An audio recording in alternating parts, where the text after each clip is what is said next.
जय हिंद दोस्तों, आप सभी का मेरे चैनल पर बहुत बहुत स्वागत है। तो एक बार फिर से मैं पार्ट 5 की वीडियो लेकर आपके सामने उपस्थित हुआ हूँ। तो फिर देर किस बात की, निकालिए कॉपी और पेन और शुरू हो जाइए। तो आज का हमारा टॉपिक है विलोम, समानार्थी एवं तुकांत व समान ध्वनियों वाले शब्दों की पहचान। तो सबसे पहले चलिए चलते हैं विलोम शब्द की ओर। तो दोस्तों, सबसे पहले हम जानेंगे कि विलोम शब्द होते क्या हैं। विलोम को आप लोग विपरीतार्थक शब्द भी कह सकते हैं। तो पहले परिभाषा देखेंगे। यह कुछ शब्दों के युग्म ऐसे होते हैं जो परस्पर विरोधी होते हैं। ऐसे युग्म विलोम या विपरीतार्थक शब्द कहे जाते हैं।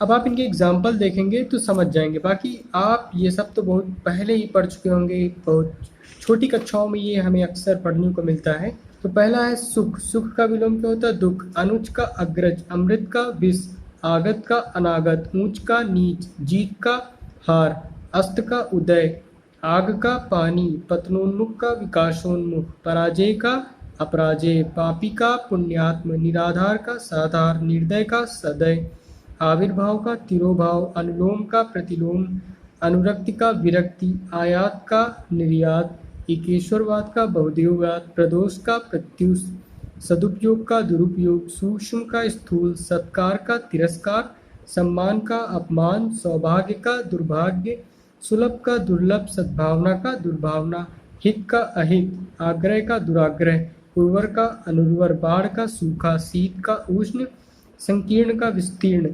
सक्षम का अक्षम, विलंब का अविलंब, लुप्त का व्यक्त, सौम्य का उग्र, वसंत का पतझड़, हिंसा का अहिंसा, घात का प्रतिघात, गमन का आगमन, कपटी का निष्कपट, जड़ का चेतन, सहयोग का प्रतियोगी, सृजन का विनाश, पुरस्कार का तिरस्कार, गुरु का लघु, उत्तरायण का दक्षिणायन, भूतकाल का भविष्यकाल, शोभनीय का अशोभनीय, विस्तृत का संक्षिप्त, शिथिल का स्फूर्त।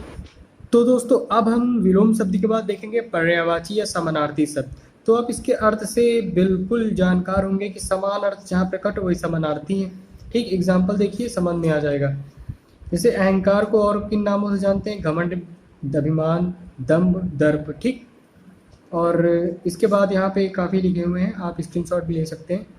ठीक, अब आगे चलेंगे हम लोग। अच्छा। अच्छा को हम लोग शुभ, शोभन, उचित, उपयुक्त भी कहते हैं। आम को आम्र भी कहते हैं, रसाल भी कहते हैं, अमृत फल भी कहते हैं। इसी तरह बेटा को सूत, तनय, पुत्र, आत्मत, पूत, अंश को अंश, अवयव, भाग, हिस्सा, टुकड़ा। अग्नि को अनल, आग, पावक, वही, शिखी, शुचि, हरि, वैश्वानर, हुताशन, ज्वलन और कृषाणु। अमृत को पीयूष, सुधा, अमीय, अमित, जीवन, जीवनोदक, सोम भी कहते हैं। अश्व को क्या कहते हैं? घोड़ा, बाज, है, तुरंग, तुरंगम, घोटक, सैधव, दधिका, सरता। असुर को क्या कहते हैं? निशाचर, निशिना, दैत्य, राक्षस, धनुष, दानव, यातुदान, देवादि। और आँख को नेत्र, नयन, लोचन, चक्षु, दृग, अच्छी, दृष्टि, विलोचन। यहाँ पे आकाश को हम लोग क्या कहते हैं? गगन, आसमान, अंबर, व्योम, अंतरिक्ष, अनंत, नभ, अभ्र, शून्य। आनंद मतलब खुशी, मोद, प्रमोद, आमोद, हर्ष, सुख, प्रसन्नता, उल्लास, आह्लाद, खुशी। कमल, सब कमल इंपॉर्टेंट है, आप लोग पढ़ सकते हैं। कमल को सरोज, जलज, पंकज, नीरज, अरविंद, पद्म, कंज, सिद्धि, शतदल, अंबुज, सरसिज, नलिन, राजीव, पुंडरीक, इंदिवर, पुष्कर भी कहते हैं। गणेश को लंबोदर, विनायक, गणपति, एकदंत, गजवंत, गजवदन, गजानन, गणनायक, भवानी नंदन, पार्वती नंदन, मोदक दाता, विघ्नेश, गौरी नंदन, गिरिजानंदन, गणाधीप भी कहते हैं। गंगा को हम लोग क्या कहते हैं? देव नदी, देवनदी, सुरसरिता, जाह्नवी, देवनदी हो गया। मंदाकिनी, भागीरथी, ध्रुव नंदा, सुरापगा, त्रिपतगा, सुरसरी, सुरधुनी भी कहते हैं। चांद इंपॉर्टेंट है।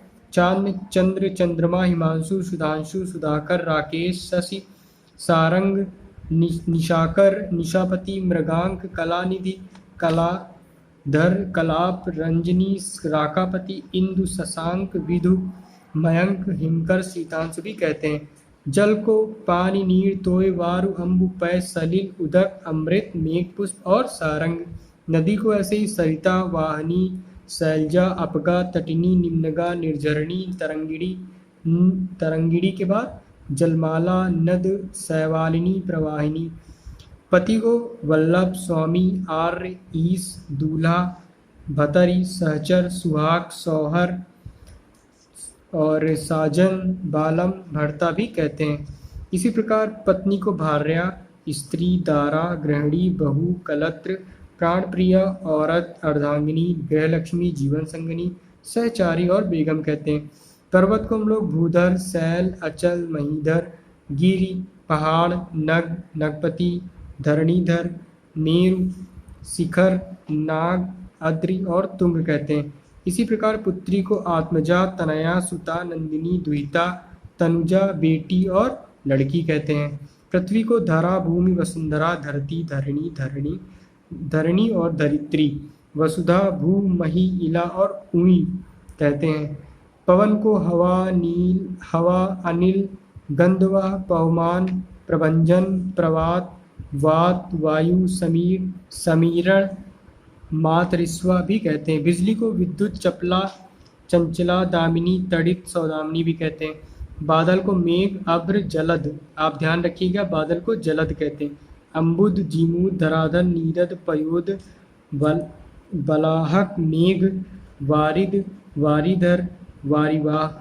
महादेव को शिव शंभु शंकर चंद्रशेखर शशिशेखर गिरीश नीलकंठ पशुपति त्रिलोचन उमाकांत गौरीनाथ रुद्र व्योमकेश विरूपाक्ष नीलकंठ चंद्रचूड़ त्रयंबक और ध्रुजटी भी कहते हैं। रात्रि को निशा रैन रात रजनी यामिनी विभावरी छड़दा और त्रियामा कहते हैं। विष्णु को अच्युत जनार्दन चक्रपाणी विश्वम्बर मुकुंद नारायण हरिकेश गोविंद माधव लक्ष्मीपति विश्वरूप उपेंद्र और कमलाकांत कहते हैं। तो दोस्तों इस प्रकार हमने पर्यायवाची और समानार्थी शब्दों को जान लिया है। ठीक है, तो अगर आपको किसी और बुक से भी और भी खूब ये होते तो वैसे बहुत हैं। ठीक, मैंने आपको समय की कमी के कारण यहाँ पे कुछ ही पढ़ाए हैं। अगर आपको कोई बुक मिलती है पर्टिकुलर तो आप उससे ज़रूर पढ़ सकते हैं। अब हम लोग चलते हैं तुकांत की ओर। ठीक, देखते हैं पहले तुकांत क्या होता है। तुकांत वाक्य यद्यपि लोकोक्तियों का ही एक रूप होता है, अंतर मात्र इतना है कि इसके वाक्य में तुकबंदी होती है। प्रयोग में दोनों एक समान होते हैं। इनका प्रयोग भाषा को अधिक तर्कसंगत एवं प्रभावी बना देता है। तुकबंदी होने के कारण जनमानस इसको शीघ्र ग्रहण कर लेता है और उसके मानस पटल पर स्थायी रूप से अंकित हो जाता है। तो आपने लोकोक्तियाँ पढ़ी होंगी ना, ठीक वैसे ही तुकांत होते हैं। तो चलिए देखते हैं कि पहला है ऊधो का लेना ना माधव का देना। इसका मतलब होता है अपने काम से काम रखना। अंधे के आगे रोएं अपना नैना खोएं। मूर्ख को समझने से कोई लाभ नहीं। अपना हाथ जगन्नाथ, अधिकार प्राप्त होने पर मनमानी करना। एक तवे की रोटी क्या छोटी क्या मोटी, तो उसका अर्थ होता है सभी लगभग एक से होना। अगला है गधा खेत का है जुलाहा पीटा जाए, अपराध कोई और करे डंडोर किसी और को दिया जाए। फिर है कनक धतूरे सो कहत गहनो गढ़ो न जात, मतलब कि नाम के आकर्षक होने से काम नहीं चलता है। अगला है हाथ कंगन को आरसी क्या पढ़े लिखे को फारसी क्या, प्रत्यक्ष को प्रमाण की आवश्यकता नहीं होती।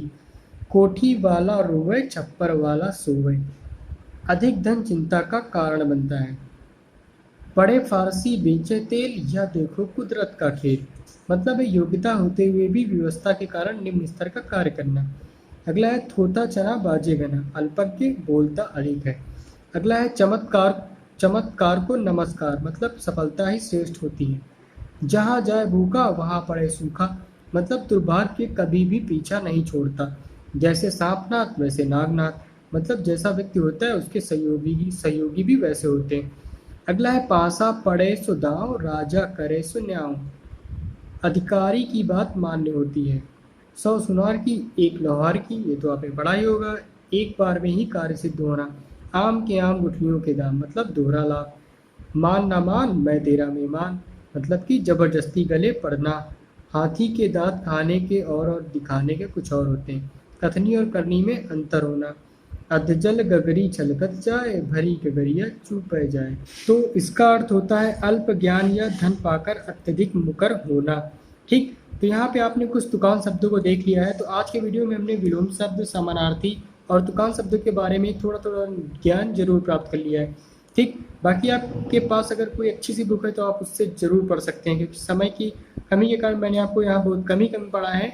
बाकी आप बुक से पढ़ सकते हैं, लेकिन ये जो मैंने पढ़ा है इनको ज़रूर पढ़िए, ठीक। और बाकी वीडियो में बने रहने के लिए आपका बहुत बहुत धन्यवाद। अगर चैनल पे आप नए हैं तो सब्सक्राइब बटन पे ज़रूर क्लिक करिए, ठीक। और आगे के अपडेट के लिए नोटिफिकेशन बटन को ज़रूर ऑन करिए, ठीक। धन्यवाद।